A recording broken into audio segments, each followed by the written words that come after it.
Hey moms, and welcome back to Momestly Me. Today's video, we are continuing our series for Momestly Dads.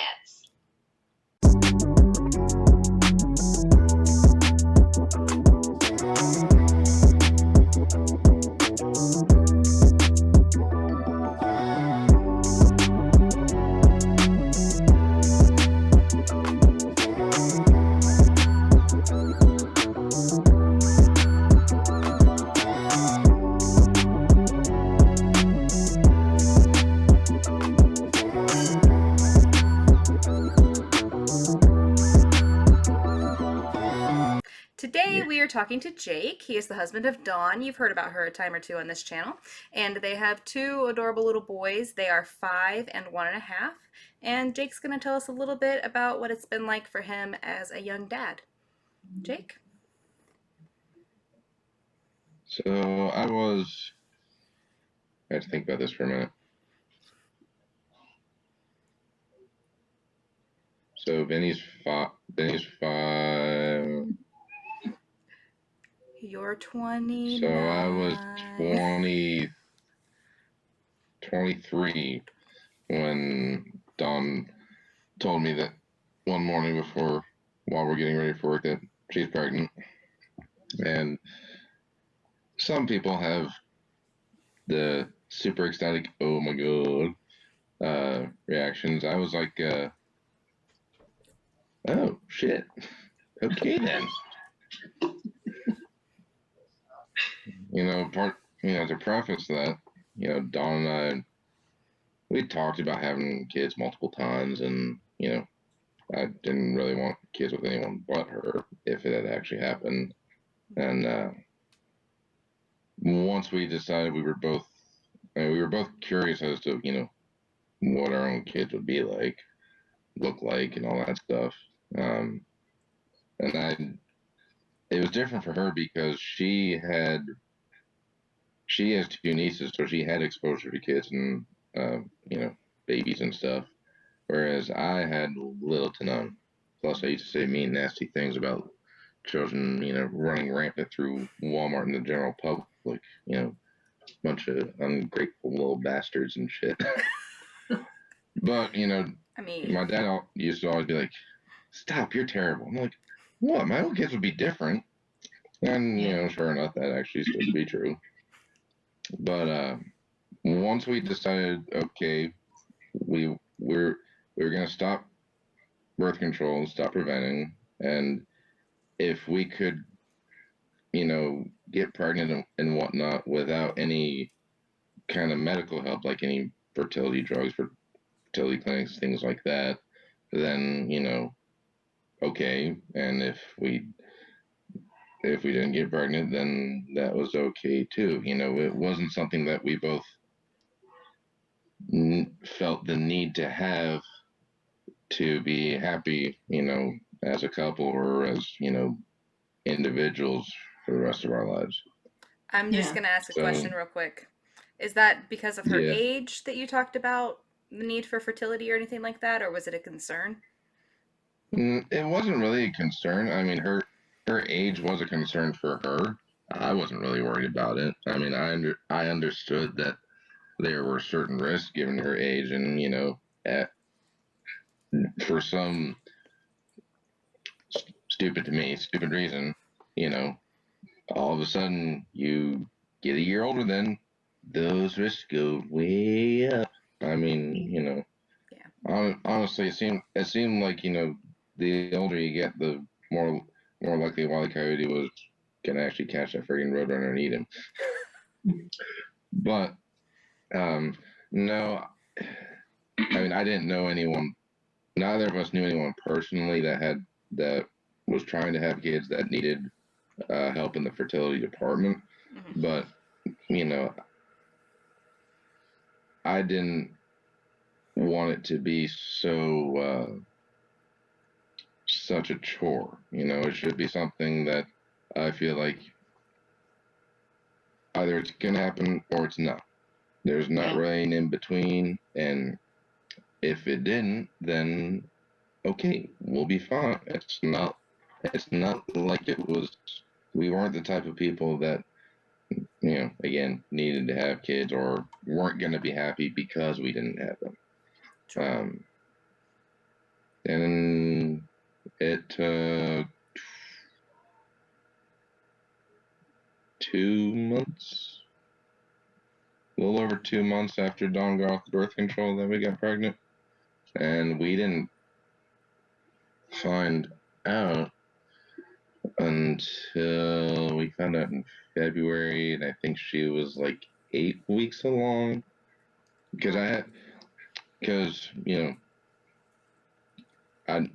know the the store-bought pregnancy test can be flaky to so to speak, and I was like, okay, I wasn't as much of a stickler on that one, but she went and saw her doctor that day. I think it was that day, and had a blood test and confirmed it. And then it's like, oh, okay.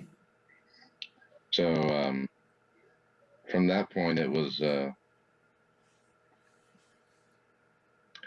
in some ways I'm kind of nonchalant about a lot of things, and so even though that's a very significant event in our lives, it kind of I guess it kind of took a minute. I mean, well, no guessing. It did take a minute to like really kind of sink in, and with Vinny's pregnancy, I went to all of her OB doctor's appointments and stuff, and the perinatal, and just to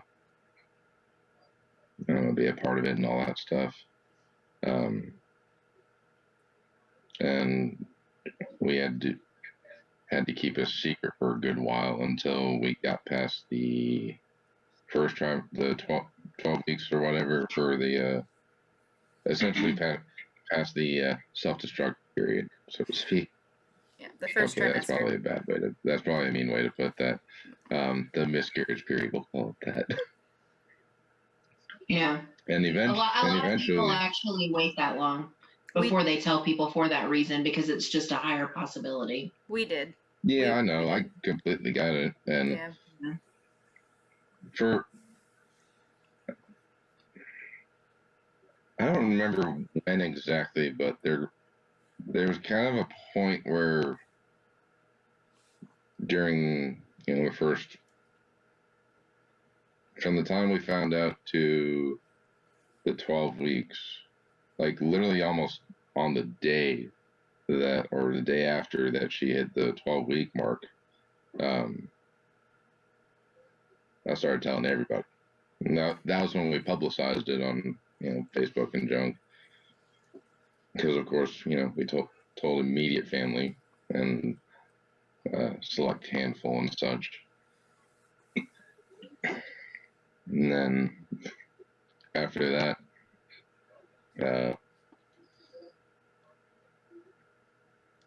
going through, so fast forward to baby showers, common thing among American society.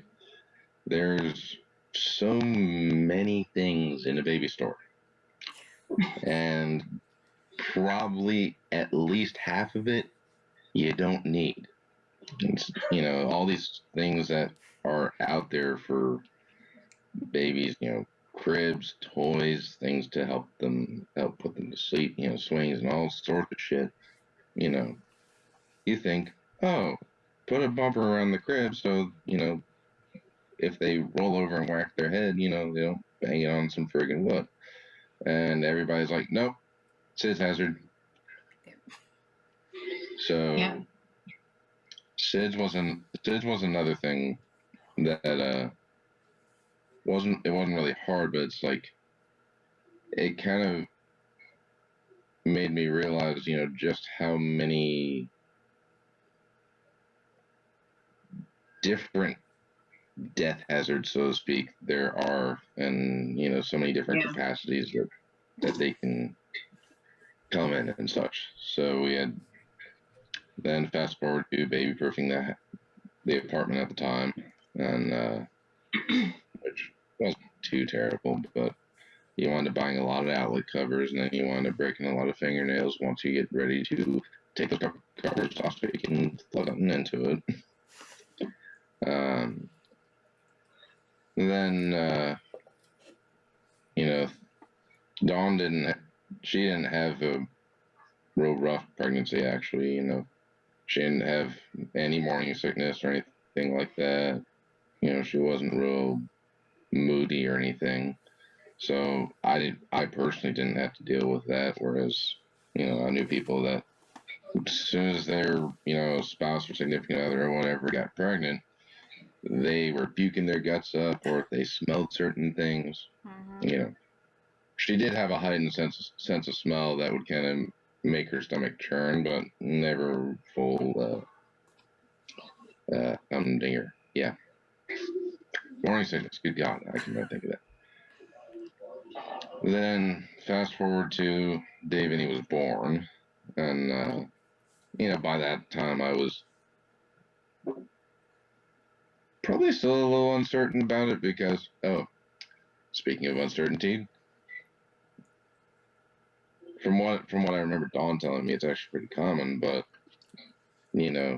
I had this fear, once when he came out, I was like, is he even gonna like me, and is he gonna interact with me? Which lots of parents in general, uh, maybe dads in particular, I don't know, they have that fear, and it's like, I mean, as long as Dawn was healthy and Vinny was healthy, that was good. Vinny has created just such an indescribable feeling. I mean, it's love in a nutshell if you have to put a word to it. Yeah. And a buddy of mine, he had a kid. They got pregnant literally like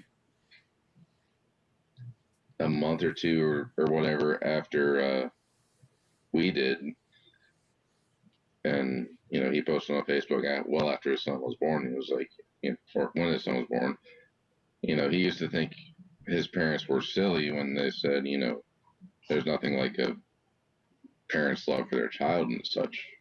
And in a way, people don't. I mean, I feel like love is a really misunderstood emotion at times, or hard to interpret rather. And people don't know love until they have a child. There's no way to describe it. There's no way to measure it. It's you know, it's just infinite and bigger than anything that is even in existence. Yeah. And so fast forwarding to Fanny being, baby crawling around, and let the record state, he, I did accidentally let him fall off the couch when he was crawling. Well, things happen. He was just, I sat him next to me and he started crawling. I didn't think anything of it. Next thing I know, he falls to the floor. He was perfectly fine. But yeah. It happens. It happens to the best of us. Mm-hmm. Yeah, no. But, I mean, he's been a little bundle of joy for the longest time. He's gotten a little more challenging as he's gotten older, Yeah. being able to do more, being dependent, being defiant, being hyper and full of energy, which is complete opposite of me. Even when I'm, getting fucking goofy and such, I'm not quite that close to Vinny's energy level and such. And one of the other things that's been really kind of fun, interesting, rewarding, however you want to put it, is teaching Vinny the things that I know how to do. I've been a grease monkey fix it mechanic guy since I was a kid, and I grew up with learning all sorts of stuff like that from my dad. He did woodworking, plumbing, drywall, work around the house, cars, you name it. Fixing his own dang mowers. And I took to that a lot as a kid. You know, I was dang near in my dad's, shadow, and because of that, and what I do for a living, I kind of pride myself on teaching both my boys, that you don't need school to be able to survive, um, but having basic repair skills and things like that are something that I feel has a lot of value. Yeah. And call me old school, uh, but even if they don't they don't have to be a mechanic or be like me, but it's just something that I feel has a lot of value, and being able to teach Vinny those types of things, and you know the, as I built a shed slash garage for Vinny and his electric vehicles, and for him and Marshall to have their own space. And no, I've never built a physical building, but I've learned over the years that most things really aren't all that difficult. It just takes a little bit of know-how. And so, you've seen pictures of it. Granted, I use power tools, but I built with my own two hands a 12 by 8 shed, and he got to see that. He got to help with it. He Yeah. used miter saw, drills, no, not chainsaws, but nail guns. And I can just imagine Vinny with a chainsaw. he has a chainsaw and virtually any other power tool I have. Hmm. But sorry, getting a little off track there. But It's okay. Okay. I feel it's important to not necessarily to just kind of remember some of the, for lack of a better term, old school ways. There's nothing wrong with getting down and dirty, and I Yeah. feel like you can learn a lot with some good old fashioned manual labor, whatever that is. Um, and being able to teach Vinny that, and coming home from work, and even as a baby, when Vinny was still crawling, uh, because Dawn was home for, A while. yeah, well, she was home for 3 months, and then she had to go back to work. But when Vinny got to be crawling, I'd come home because she would beat me home usually, I think, and he'd have this he'd have the biggest freaking smile on his face and come crawling over as fast as he could to come see me, and it was just an indescribable feeling. And then fast forward to uh, we started talking about child number 2, or Marshall, when Vinny was 3, I think, 4, because we had talked about it, and we were like, yeah, well, at the right time we will, because I grew up with my closest in age brother being a little over, he was about 24, he's 27 months older than me, so he's just over 2 years older than me. And Dawn's sister is 6 years older than her. A lot. Yeah. So I didn't like the age difference between me and my brother, and she didn't like the age difference between her and her sister. So we kind of aimed to have a happy medium, so about 3 or 4 years between the two brothers, between Vinny and Marshall, um, and it really worked out for us because with Vinny being 4 by the well, he was just shy. No, he was 4. He was With Vinny 4. being 4, when Marshall was born, uh, it's I think it's just been a little easier of a transition having a new baby coming to Vinny's life because there because we talked to him about it, about hey, you're gonna be a big brother, and uh, this is what big brothers should do, and that was one thing I always wanted to reinforce with my boys is I get along with my brother fine, but I wanted Vinny to realize that not only do I want you to be loving and supportive of your brother and just be there for him, but be a leading example for Marshall. He's a baby. He's gonna mimic a lot of what you do. So it's up to you to show him, how to do things and all that stuff. Yeah. But with Vinny being older, that made the transition a lot easier. Whereas if he had been 3 or closer to 3.5 when Marshall was born, I think it would have been a lot more challenging dealing with the whole new baby thing. Yeah. And when Marshall was born, the day he was delivered, and that one I was actually excited for when Dawn told me she was pregnant with him. And she, I was perfectly happy with just Vinny, but I wasn't opposed to having another one. And we were both really excited, and she was missing the baby stage, which after going through it once, I understood why she felt that way, and it's even now. It's like there was a time when. No, don't miss that baby stage. No. I miss the baby stage.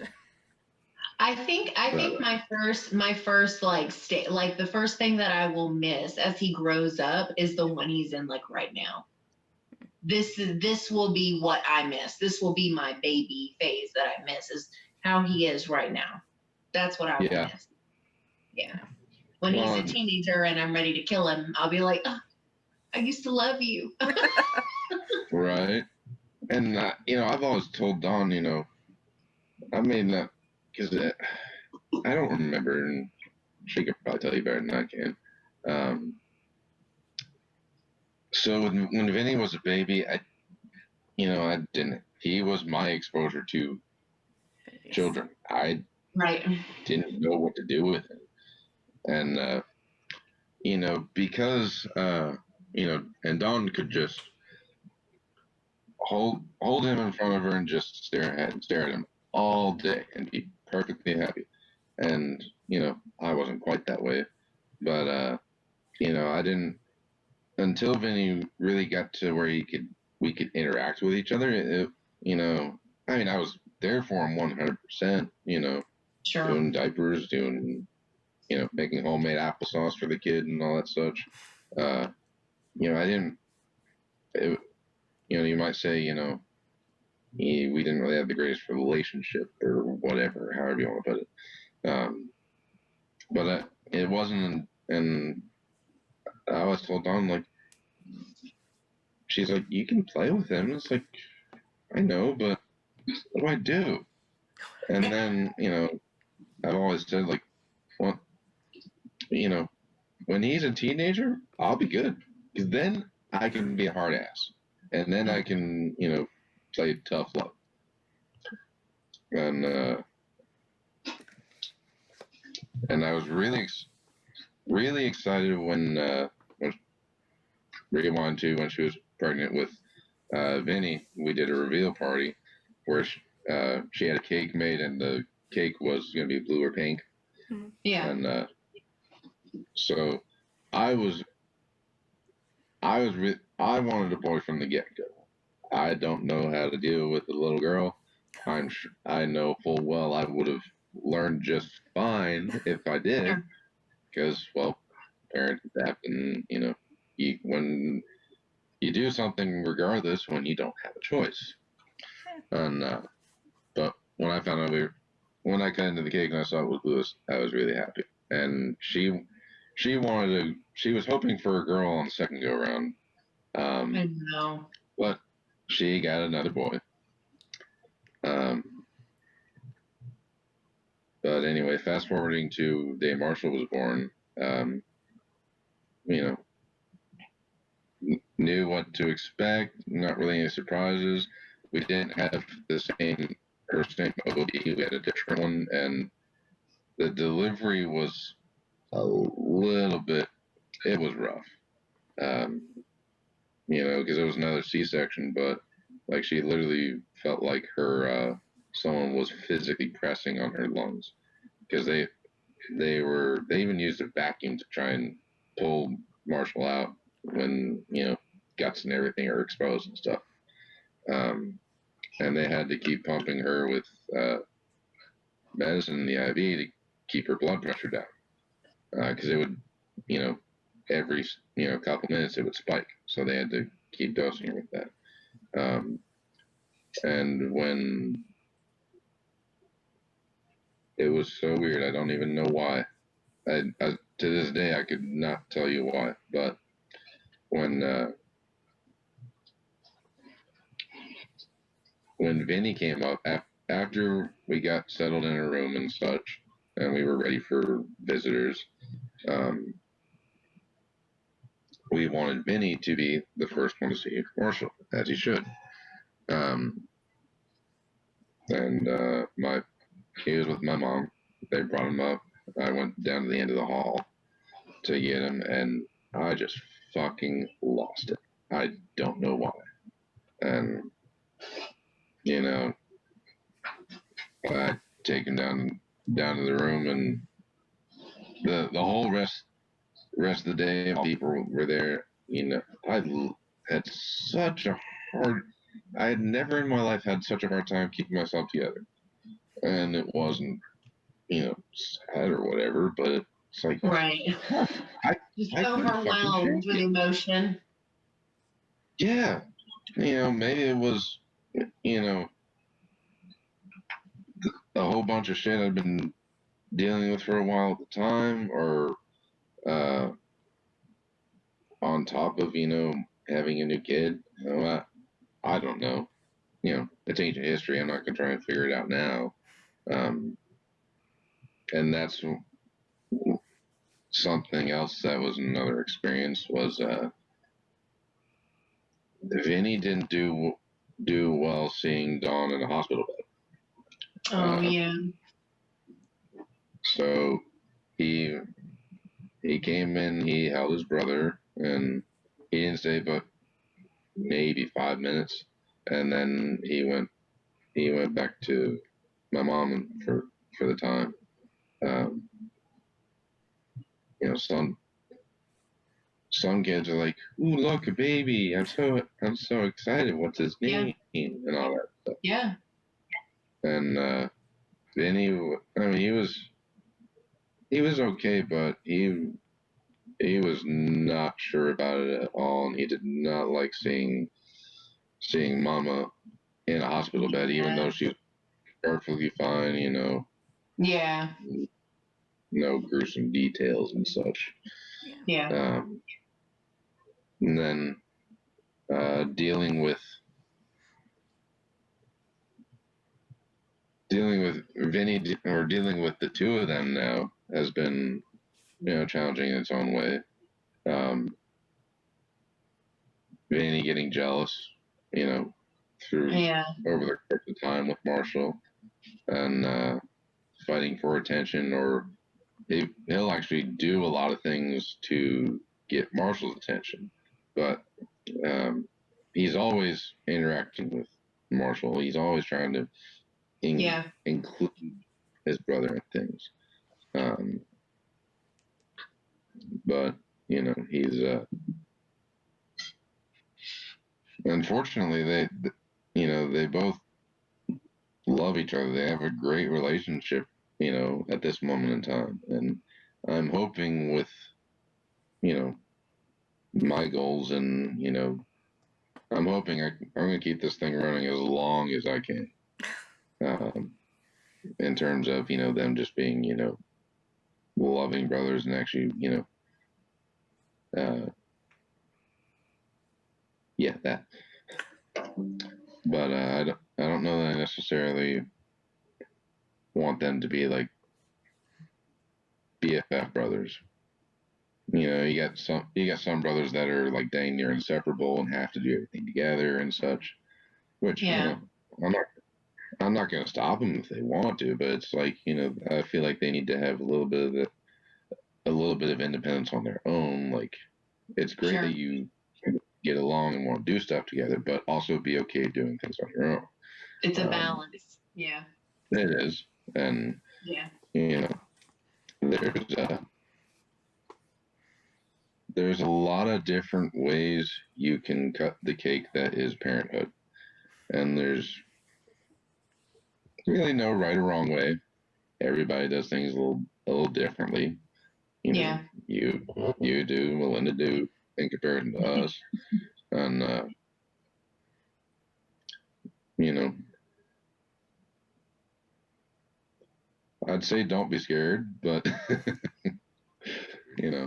sometimes people get so focused on taking a video of something or taking pictures or whatever that Hmm. they forget to experience. Mm. Like I go to Yeah. rock concerts and I don't videotape anymore. I might do a couple, but otherwise I Right. go there for the actual live experience and feeling. Right. And for those that have kids, want kids, experience it while you can, because as Yes. soon as that experience is over, it's gone. You don't get a redo.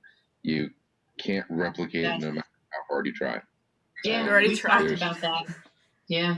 and you're I mean, I'm gonna miss out on things, and you know, I have to live with it. So just experience with your kids, especially in the developmental years. Yeah. Develop those strong bonds, and do I expect Vinny to be, you know, super lovey daddy, when he's, a grown ass man? No, but he's he's still gonna know that I've got his back at the drop of a hat. Well, within reason. Yeah. And No, that, uh, don't be afraid of tough love, yeah. because you know even as baby, sometimes you can't sit with the baby all night every night, otherwise he'll never sleep on his own or her own. And sometimes we had to let Vinny just cry it out, and we had thresholds for it, but Yeah. eventually he got self-sufficient and he would sleep on his own. Yeah. But Yeah. That's all okay, I now we're had. good. Now Yeah. I'm good, like for reals. Oh, all right. Well, thank you so much for sharing so much with us, Jake. It was, um, I don't know you as well as Angel knows you, so it's definitely been enlightening, educational, maybe, and hopefully helpful for other dads out there that maybe have experienced similar things or are young and not sure. It's been awesome. Thank you so much. And thank you guys for watching and hanging out with the three of us tonight. Make sure you like this video, subscribe to the channel, hit the bell icon so you can get notifications for amazing videos like this, and follow us on social media at Momestly Me on Instagram, Twitter, Facebook. We're there, and we hope that you have an awesome Father's Day, because that's tomorrow when you're going to be watching this video. And yeah, that's it. Bye, guys.